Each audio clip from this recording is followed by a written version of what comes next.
France has undergone the events in the Middle East and in Iraq, and Iraq has suffered from violence. We have condemned the violence, and we are now partners. We believe we can now turn a new page and open a new page in our bilateral relations. I'd like to thank the Prime Minister for being here today in Paris. Given the context in Iraq, which is not easy, there are military operations in Awija and in Navarre.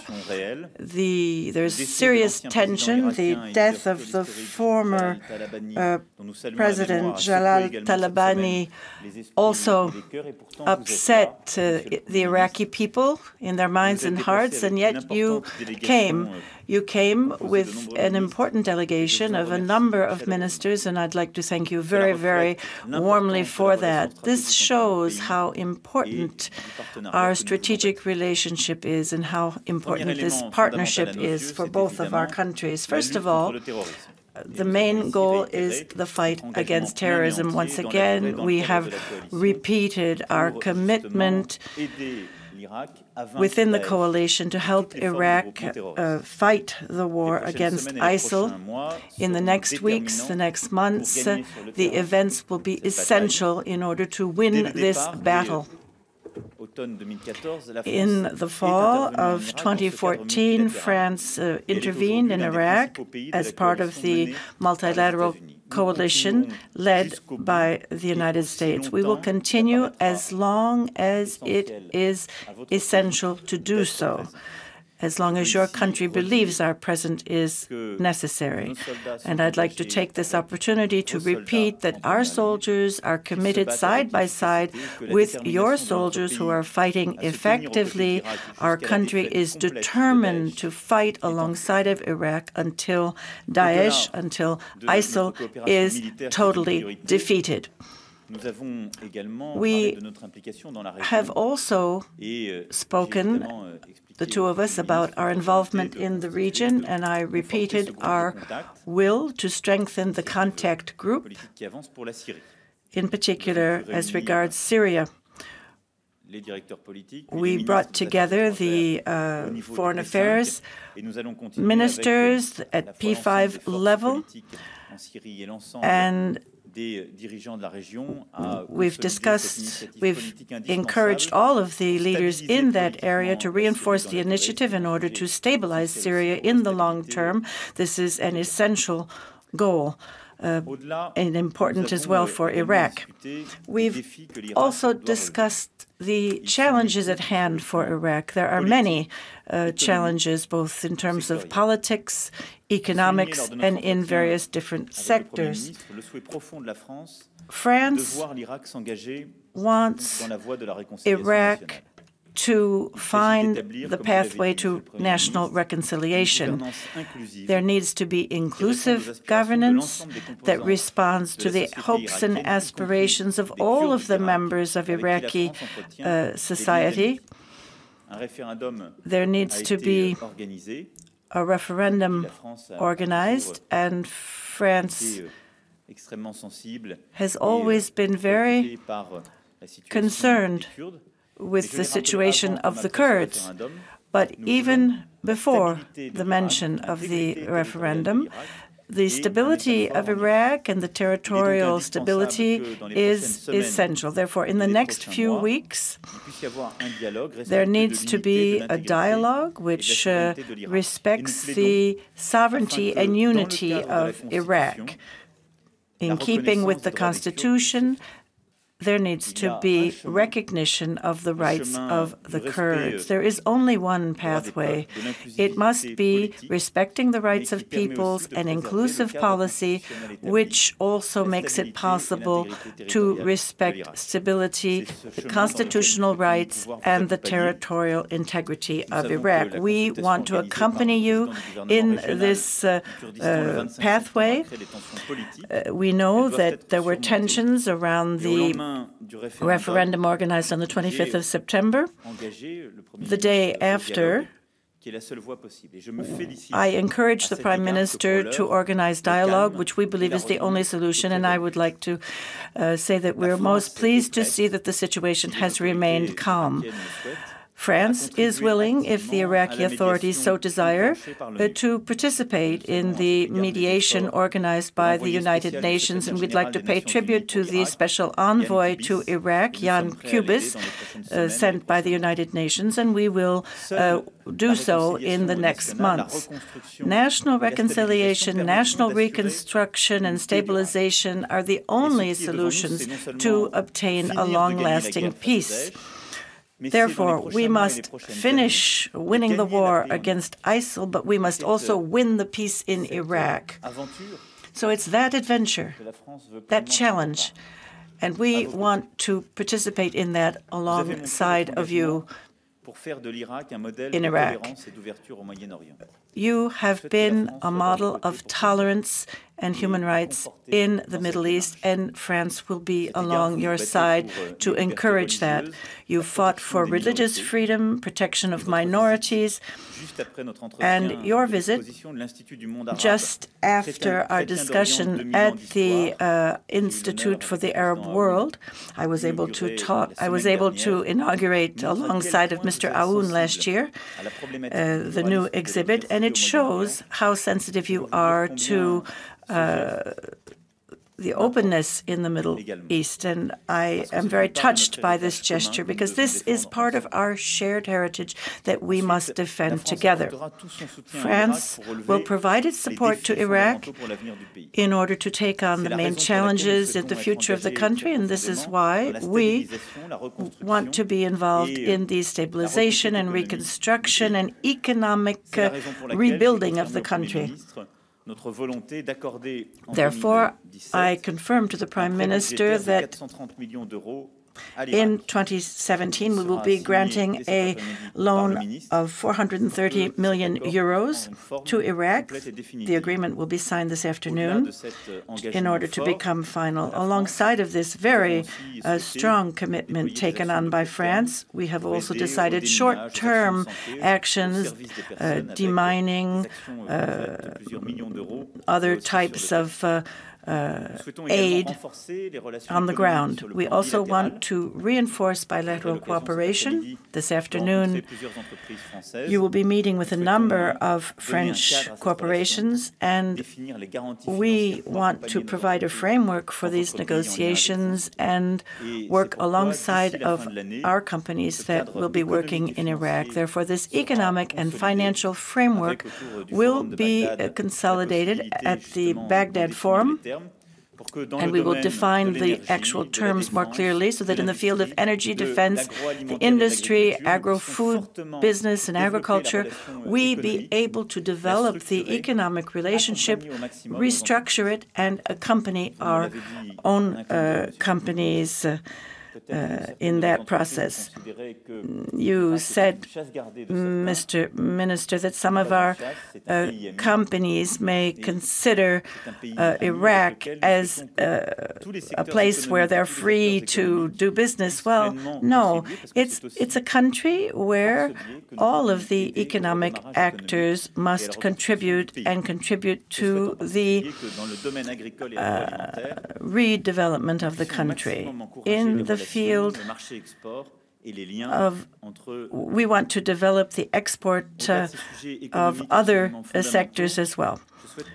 Alongside of those fundamental aspects, we hope that our bilateral contacts will be reinforced in the field of education, university, and therefore, the agreement that we've just signed, that our two ministers have just signed, will enable us to structure a very strong cooperation in the area of higher education.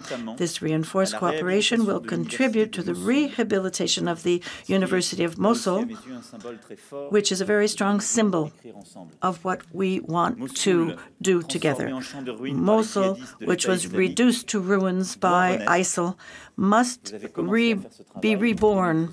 You have begun taking on that task, and we must help you complete the task. Knowledge, teaching, scientific cooperation are all essential to rebuild the country. Between now and the end of the year, we will work together so that educational and scientific exchange be reinforced, that the teaching of the French language be developed. And here I want the policy to be a very ambitious one. The Minister for Europe and Foreign Affairs will oversee that. All of these actions, Mr. Minister, will enable us at the beginning of next year to sign a strategic partnership between our two countries, which will be a new page in our relations, which will enable us to win the battle of peace and enable Iraq to be restored to its rights. And we have committed to helping you in the long term to fight for reconciliation, tolerance, and thank you so much for your visit here in Paris today. In the name of Allah, I'd like to thank you for your invitation.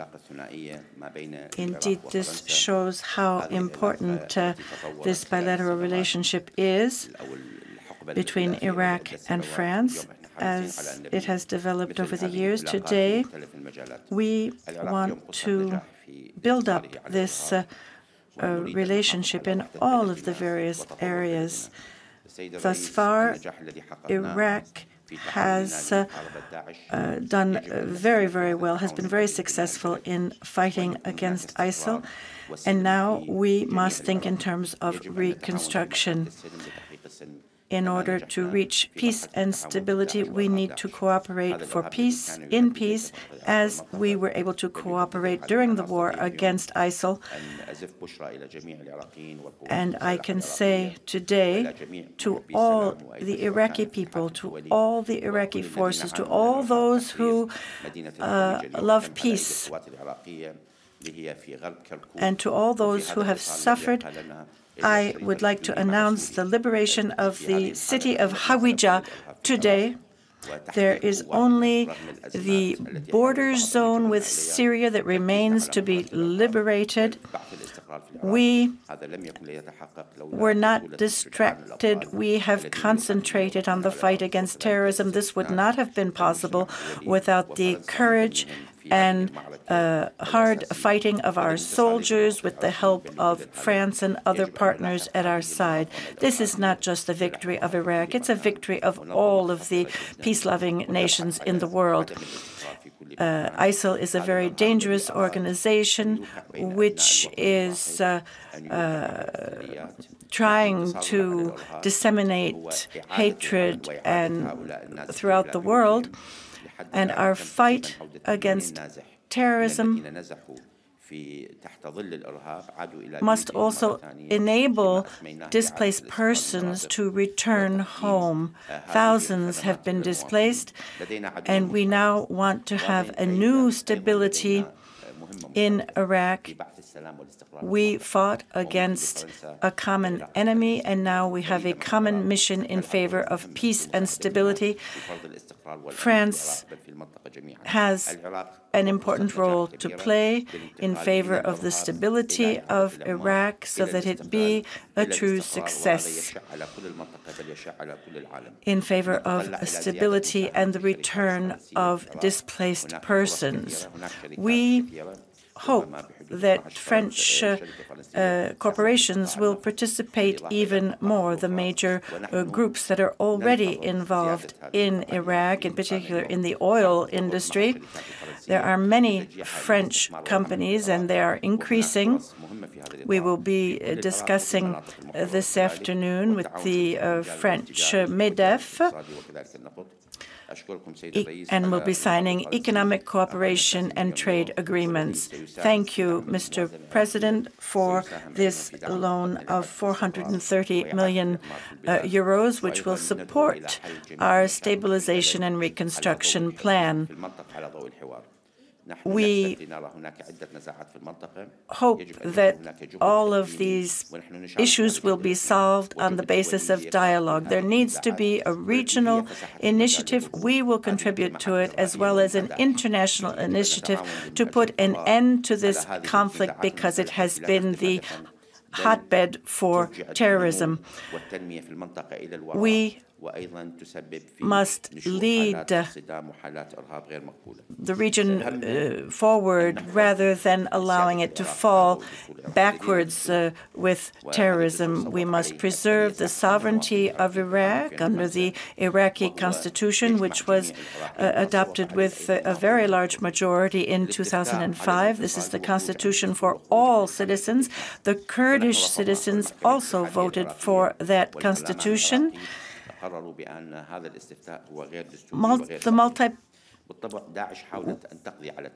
This referendum was legal.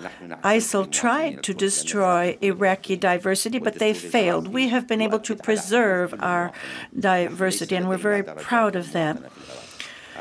All citizens' rights have been reaffirmed. There's no inequality, regardless of their sectarian or ethnic origin, regardless of their identity. All citizens shall be protected. We respect the hopes and aspirations of all Iraqi citizens, and we must work hand in hand. We're in one and the same country. We share the same interests, and therefore we must defend this constitution, whether we're talking about within the country or at the borders. And I call upon the Peshmerga to support this effort. Just as we work together to fight against ISIL, I call upon the Peshmerga to work with the federal forces to guarantee the security of citizens and to rebuild these areas, these zones that have suffered tremendously, whether it was on the former regime or because of at the hands of terrorists since 2003. So I call upon all. We do not want armed conflict. We do not want fighting. The federal authority must prevail. No one must hinder the federal authorities. I call upon the Peshmerga to remain within the Iraqi forces and to contribute to restoring peace in that region. A conference for the reconstruction of Iraq will be held with all of the interested countries. Our experience is quite unique. France plays a special role, and we've emphasized that.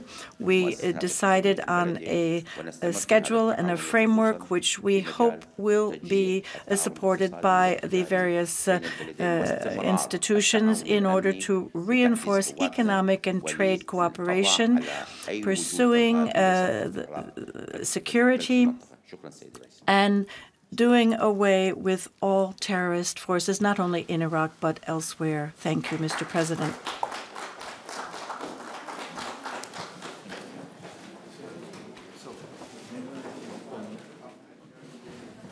You're just listening there to the Iraqi Prime Minister Haider Al-Abadi alongside the French President Emmanuel Macron speaking there at the Élysée Presidential Palace.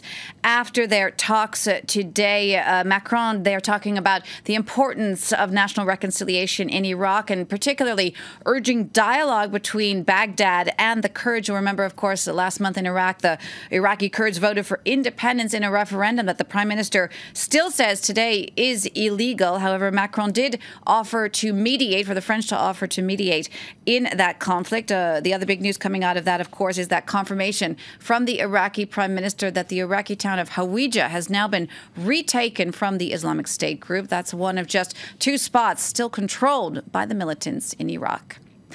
Do stay with us. I'll be back in about 8 minutes' time with some more headlines. Don't go away.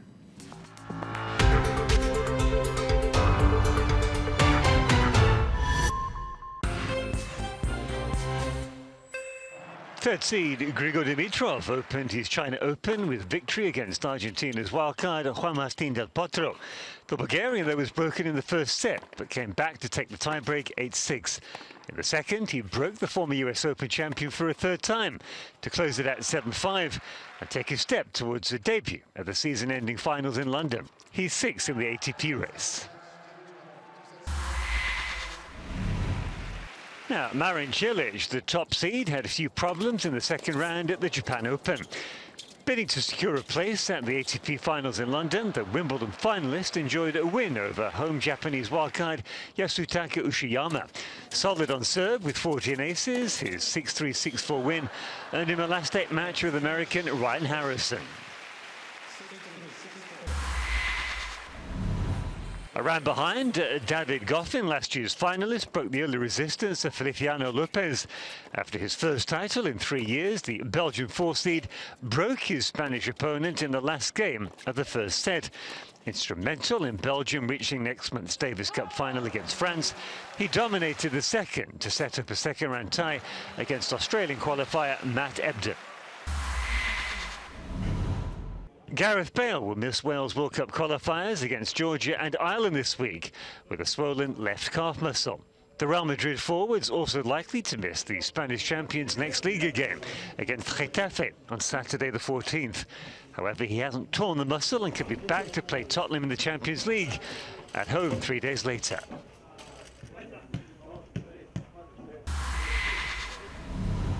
Germany are looking to seal their World Cup place when they travel to Northern Ireland on Thursday. Jogi Löw's champions, with 8 wins from 8, are assured at least a playoff berth. A point in Belfast would qualify them by right. A draw at Windsor Park would guarantee Northern Ireland a playoff berth next month. Yes, we admire the Northern Irish fans, but we're not here to joke with them, are we?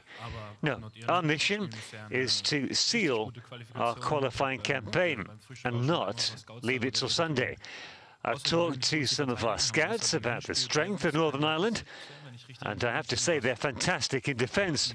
Throughout the whole campaign, they've only conceded, what, 1 goal, and that was against us. So they'll be a tough nut to crack, make no mistake. If Hummels' Germany do fail to get the point they need on Thursday, they'll have a final chance on Sunday against already eliminated Azerbaijan in Kaiserslautern. With just 2 games left in South American qualifying, only one thing's certain: Brazil will be at the Russian World Cup next summer. They travel to already eliminated Bolivia before hosting Chile on Tuesday, knowing victory for the latter could knock out their arch-rivals Argentina. Captain Casemiro believes they'll still give their very best. But I can't relax when I play and look at the bench of substitutes at Brazil and see the level of players there. I know that I have to give my best because there's a lot of competitive, skilled players on the bench.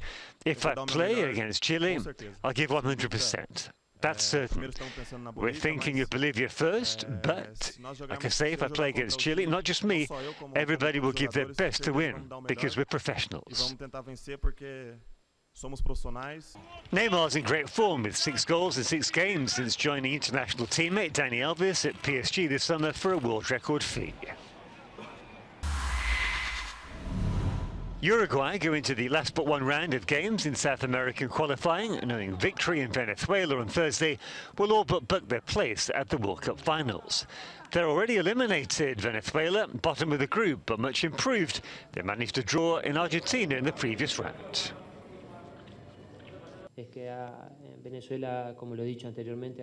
Well, Venezuela, as I said before, have obtained some very important results recently. And they've made considerable changes under their new coach. So that makes them more motivated. And we have to find the right lineup to counter them. It's going to be difficult, but we have to think about the job that we have to do to counteract the good things they produce. And that's what we came here for. In their final game, Uruguay faced Bolivia, the only other side already eliminated. So they'll start favourites if they need an extra point to book their place at the Russian World Cup finals. روح مهنية شعارها واحد: حرية التعبير. هذه هي بصمة France 24.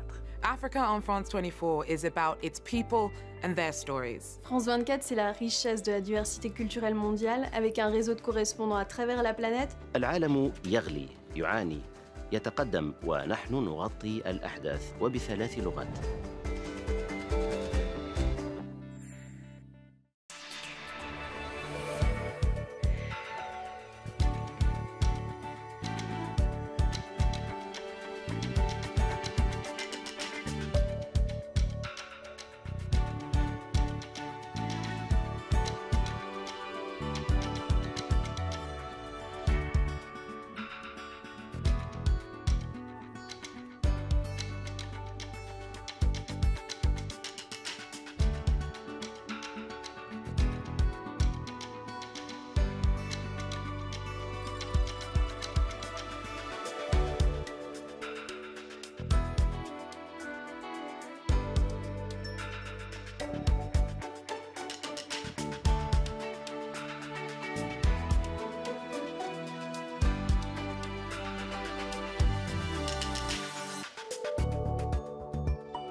Revisited, presented by Stuart Norval.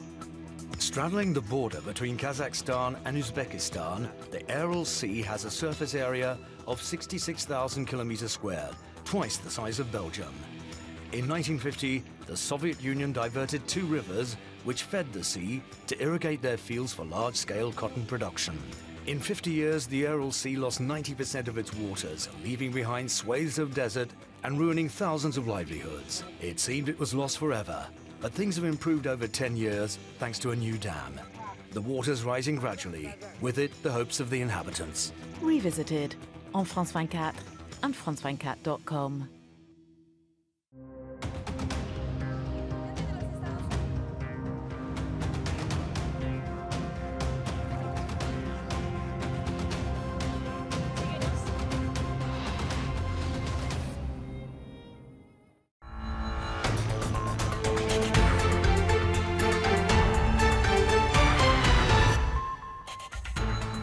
The Iraqi Prime Minister says Iraqi troops have retaken the Islamic State group stronghold of Hawija, one of the last 2 areas held by the militants in Iraq. The Spanish government rejects calls for mediations over Catalonia's push for independence as the 2 factions head toward another showdown. And the girlfriend of the Las Vegas gunman says she had no idea he was planning the deadly attack. Marilu Danley was in the Philippines at the time, but she did say Stephen Paddock had wired her $100,000 to buy a house. Those are the headlines this hour on France 24 and on our sister radio station RFI. Thank you for joining us wherever you are. I'm Jeannie Godula in Paris. First, Iraq's Prime Minister is in Paris today. Haider Al-Abadi held talks with the French President Emmanuel Macron. The 2 leaders gave a press conference earlier where they talked about the importance of national reconciliation in Iraq. President Macron also urged dialogue between Baghdad and the Kurds who voted for independence in a referendum last month, saying he would help in the mediation. The Iraqi Prime Minister said he does not want a confrontation with Kurdish forces, the Peshmerga, but he also still insisted the Kurdish referendum was illegal. The Iraqi Prime Minister also confirmed news that broke earlier today that Iraqi forces have indeed taken back the town of Hawija from the Islamic State group. I can say today to all the Iraqi people, to all the Iraqi forces, to all those who love peace, and to all those who have suffered, I would like to announce the liberation of the city of Hawija today. There is only the border zone with Syria that remains to be liberated.